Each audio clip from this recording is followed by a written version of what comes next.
Good morning students, today we will talk about the respiration. हमने digestive system किया था, आज हम रेस्पिरेशन के बारे में करेंगे। रेस्पिरेशन होता क्या है?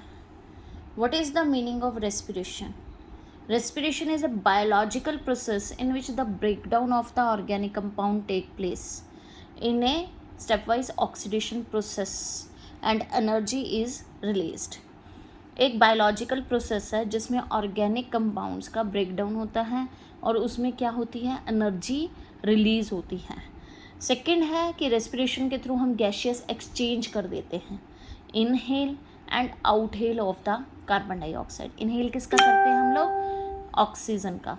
और आउटहेल किसका करेंगे? कार्बन डाइऑक्साइड का।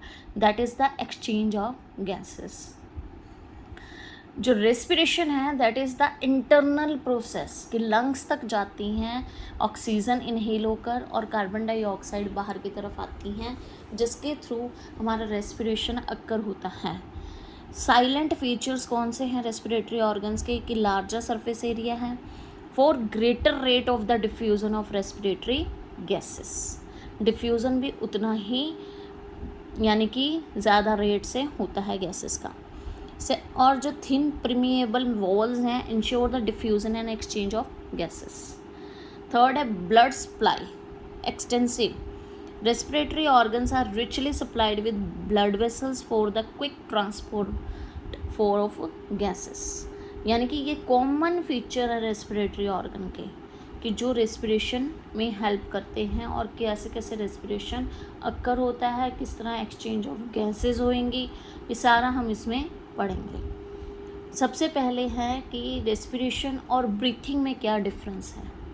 आप बता सकते हैं रेस्पिरेशन और ब्रीथिंग में क्या डिफरेंस होता है बेटा? ब्रीथिंग होता है जस्ट एक्सटर्नल प्रोसेस है, सांस लिया, ऑक्सीजन अंदर तक एक्सचेंज ऑफ गैसेस नहीं हुआ। रेस्पिरेशन में एक्सचेंज ऑफ गैसेस होगा, that is the internal process. तो दोनों में ये डिफरेंस आता है बच्चों। नेक्स्ट है breakdown of the glucose by various pathway. Glucose में कार्बन के कितने मॉलिक्यूल होते हैं? C6। कार्बन के 6 मॉलिक्यूल हैं। इसको पहले साइटोप्लाज्म के थ्रू तोड़ा जाता है C3 में, पैरुविक एसिड और एनर्जी में। साइटोप्लाज्म में ये होगा और कौन से एसिड में कन्वर्ट होगा? पैरुविक एसिड एंड एनर्जी में। अब इसको 3 पार्ट्स में ये डिवाइडेड होता है, absence of oxygen, lack of oxygen और presence of oxygen. Absence of oxygen किस में होता है? यीस्ट में, फर्मेंटेशन जहाँ अक्कर होती है। और लैक ऑफ ऑक्सीजन हमारी मसल्स में होता है। और presence of oxygen in mitochondria, that is the cell organelles, जहाँ breakdown of the glucose occur होगा। जब एब्सेंस ऑफ ऑक्सीजन होता है तब क्या C3 टूटता है, एथेनॉल और कार्बन डाइऑक्साइड प्लस एनर्जी, ये इसके एंड प्रोडक्ट होते हैं, जिसमें वो टूटता है ethanol, carbon dioxide and energy. ऐसे ही लैक ऑफ ऑक्सीजन में एकमुलेशन ऑफ लैक्टिक एसिड हो जाता है, जिसके कारण आपके लेग्स के अंदर क्रैम्प्स पड़ते हैं। जब आप तेज दौड़ते हो तब एक्सचेंज ऑफ गैसेस इंटरनली नहीं हो पाता और हमारी लोअर लिम्स में ऑक्सीजन की मात्रा कम हो जाती है, जिसके कारण वहाँ पर क्या हो जाता है? Formation of lactic acid. और जब दौड़ते दौड़ते हम थक बैठते हैं तो बाद में हमारी लेग्स, लोअर लिम्स में पेन होता है। वो क्यों होता है? Accumulation of lactic acid plus energy.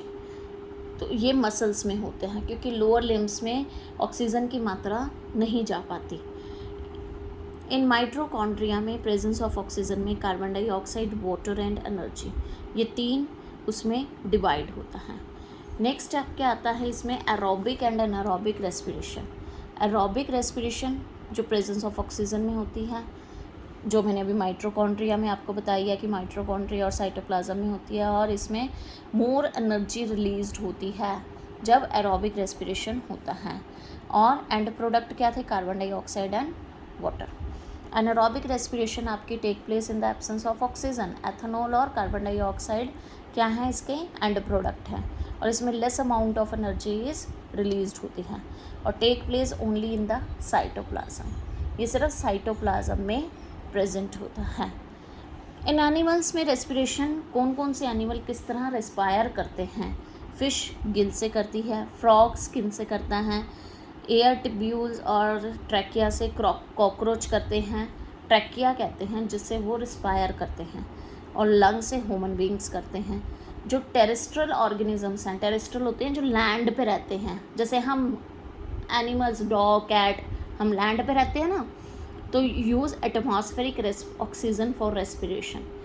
Oxygen जो एटमॉस्फेयर में प्रेजेंट है हम उसको यूज़ करते हैं। Aquatic animals use dissolve oxygen for the respiration. यही कारण है कि डिज़ोल्व फॉर्म में पानी के अंदर ऑक्सीजन की मात्रा प्रेजेंट होती है। फ़िश को आपने कभी भी देखा हो, वो सरफेस पे आती है, अपना माउथ खोलती है और देन अंदर की तरफ चली जाती है। वो अपना माउथ क्यों खोलती है सरफेस पे आके? क्योंकि उसको पर्याप्त मात्रा में, सफिशेंट अमाउंट में क्या होता है, ऑक्सीजन नहीं मिल पाती पानी के अंदर। जब पानी के अंदर, वाटर के अंदर सफिशेंट अमाउंट में वाटर नहीं, उसको सप्लाई ऑफ ऑक्सीजन नहीं मिलेगा, तो वो बाहर की तरफ माउथ खोलेगी और फिर बंद करेगी। वो ऑक्सीजन लेने आती है और then dive in the water. तो ये चीज़ होता है कि वो फ़िश बाहर की तरफ आके माउथ अपना ओपन करती है, ऑक्सीजन लेने आती है। वो एक्वेटिक एनिमल्स कहलाए जाते हैं जो पानी के अंदर रहते हैं। समझ में आ रहा है बच्चों? थर्ड है आपका रेस्पिरेशन इन प्लांट्स। प्लांट्स कैसे रिस्पायर करते हैं? गैसेस एक्सचेंज तो उसमें भी, प्लांट्स में भी होता है, क्योंकि जब वो कार्बन डाइऑक्साइड ले रहे हैं और ऑक्सीजन छोड़ रहे हैं तो एक्सचेंज ऑफ गैसेस तो हो रहा है। तो कौन कौन से सेल है जो प्लांट्स में एक्सचेंज ऑफ गैसेस में हमारी हेल्प करते हैं? Stomata in leaves, lenticels in stems, उसकी स्टेम्प होती है ना, तना, उसमें लेंटिसल्स होते हैं जो एक्सचेंज ऑफ गैसेस में हेल्प करते हैं। थर्ड उसका आता है रूट हेयर्स इन रूट्स। तो ये तीनों चीज़ें हैं जो stomata, lenticels and root hairs plants में रिस्पायर करने में हेल्प करते हैं। कल हम रेस्पिरेटरी सिस्टम करेंगे बेटा। ये आज रेस्पिरेशन के बारे में आपको मैंने बताया है, और बहुत अच्छे से कीजिए क्योंकि मैं इसका टेस्ट भी लूँगी बेटा। अगर आप करेंगे नहीं तो आप टेस्ट नहीं देंगे तो मैं मार्क्स भी नहीं लगा पाऊँगी। और मुझे होमवर्क करके सेंड कीजिए। आप कोई डायग्राम, कोई कुछ नहीं भेज रहा मुझे, होमवर्क सेंड करेंगे आप मुझे। Okay, thank you and have a nice day.